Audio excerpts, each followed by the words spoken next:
Good morning, good afternoon, good evening, guys. Welcome to ChrisIsTalkin, and this is my weekly anime review for Dragon Ball Super, and this is for episode 64. Now, if you're new to my channel, welcome, and do subscribe as I do weekly Dragon Ball Super reviews as well as other daily anime and manga and nerdy kind of videos as well. So it'd be kind of cool to see you guys subscribe and like that thumbs up video button thing as people do when videos are cool. If you don't like it, let me know why, and let me know why you disagree. It'd be kind of cool to start a discussion and figure how you guys think. Anyways, back to this bloody episode. This episode was fairly good, not as hype as last week's episode, but it was still hype in itself. When I say that, it's mostly because I feel like Dragon Ball Super did a One Piece on us. If you guys have watched the One Piece anime, then you will notice that most of the time, whenever they show you a clip of next week's episode or the preview, whatever is in that preview is going to be at the very end of the next week's episode. So, for example, we saw in the preview of this week's episode in 63 that Zamasu and Black were going to fuse. Lo and behold, they did a One Piece on us, and it happened right at the end of the episode. So, yeah. Anyways, apart from that, we did get good content. So it's not like it was all bad in the slightest. But I was kind of disappointed when, like, at the very end, when we see them fuse, it's like the end song comes on, and I'm like, okay.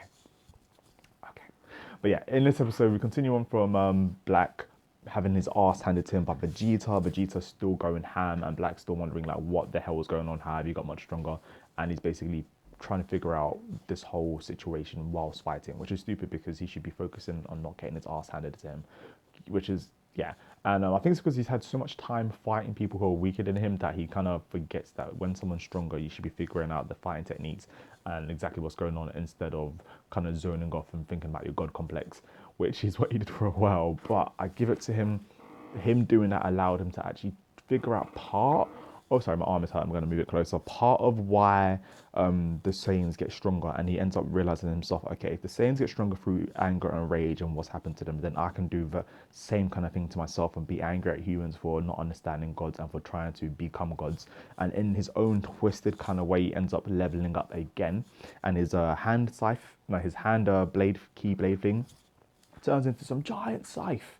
The scythe was crazy, and what's kind of nuts is the noise that it made when it came out. When it appeared, it made some weird, ominous, like omnipotent sound where it was just kind of like whoa, and I was like whoa, whoa, whoa. And I'm at my friend's house, so as you can see from the setup, I'm not at my own usual place, but my friend is still into his manga and all that kind of stuff. So it's still good to do reviews over here. My friend Dario, say hi, Dario. Hi, Dario. So he said, hey there. He'll be in a few of my videos and reviews and stuff in his own thing. He does his own gaming stuff, and I'll try to include him in some of the stuff so you can see what he does. Anyways, apart from that stuff, because this is about Dragon Ball Super, not Dario.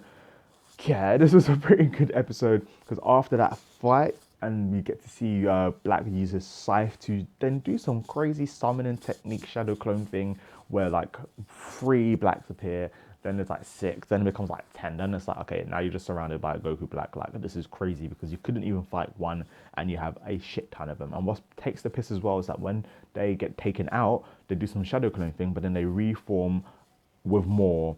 And it's like Vegeta and Goku can't actually physically attack them, but then the Black clones can attack them as strong as Goku Black, which is just hella unfair, and it's pretty fucked up because Black even says himself, I don't even know how to use this power, I think I've just become that strong. So Goku Black's gone on a higher pedestal, and he's just taking a piss, man. This is crazy because this allows, because by this happening, it meant that Goku Black and, my apologies, it meant that Goku and Vegeta are now surrounded by like 10 Goku Blacks while the main Goku Black is watching from the outside, whilst Zamasu, he's now free to go and fuck shit up with bloody the rest of the humans. And talking about that, the one part of this episode I didn't really like was the mini comedy between Bulma and Zamasu. I was trying to think to myself, what was this about? What was your intentions? How did you think this was going to work out? And why did Trunks even let her go out there? When she said, trust me, I'm like, how, bitch? Like, what are you going to do? Like, it's not like if you have some secret crazy power and whatnot. And the sheer fact that she went out there and then she did the whole flirting thing, I'm like, yeah, man, it took me out of this whole immersive episode and this whole kind of like situation, because it's kind of like, does she not realize how serious the situation is? And like, I feel like Zamasu's reaction was almost the same as my reaction when she started doing what she was doing. I was like, what is she doing?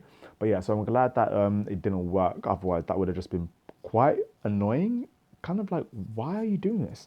So yeah, so attempt to stop Zamasu didn't work, but I feel like the reason why she did what she did was so that she could pretend to have died to get Trunks angry enough to kind of level up to his God Key mode, Saiyan mode, and then do the Mafuba technique, which did work. But oh my God, never trust Goku with anything. Because how the hell is he going to forget the main thing, the talisman to actually put on top of the pot to actually seal Zamasu away? Like, what the hell? I mean, they did something good, which is they actually showed Zamasu that he is able to be sealed away, and from that it showed that you saw Zamasu's actual fear and reaction and shock when he was like, oh shit, like these humans can actually do something. Me being immortal doesn't mean anything. There is more to this. So I liked that. I like that this kind of shows the characterization of Zamasu and a bit more like of his mindset and how he's thinking now, and how now his mindset is different to a Black's mindset, because Black's never really been defeated, whereas in like Zamasu now he knows the feeling of, oh shit, like if things turn left, then I could end up being actually captured inside this, so what the hell. And from that you see Black actually teleport to Zamasu, and he's like, why are you bitching out, why are you so scared? And then Zamasu's like, you don't know these humans, man, you don't know these humans, I've seen some things, man. So I thought that was pretty cool. And from that, that's what ends up making them pull out their trump card, which, trump card, sorry, if you guys know what I'm talking about, Trump. Yeah, they end up pulling out the trump card, which ends up being the fusion technique with the Potara earrings, which is kind of unfair because it's not like if the Z Fighters or Goku and Vegeta were actually winning against Black and Zamasu. I mean, like Vegeta was overpowering at some point, but nah, with Black's new upgrade, his new scythe, which ends up bringing out some Shadow Clone bloody Blacks from another portal, maybe, perhaps, who knows. Black doesn't know himself. This is a crazy episode. I like how now we're bringing more into despair. I feel like the despair parts of this episode are the best parts, because it's kind of like, how are they going to win? How are our heroes going to win? And I feel like this is something that makes Dragon Ball Super better than some of the old Dragon Ball Z episodes.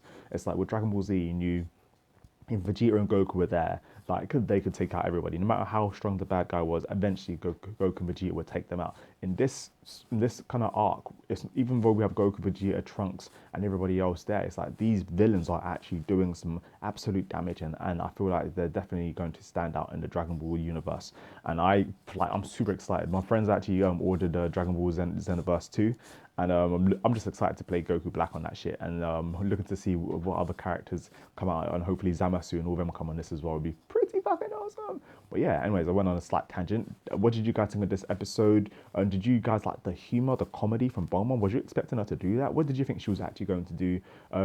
How do you think Goku and Vegeta are going to actually end up winning against this new fused Goku Zamasu Immortal in one body, also known as Zamasu? I like the fact that they kept Zamasu's voice even throughout the fusion, but never did the old school, let's use two voices together.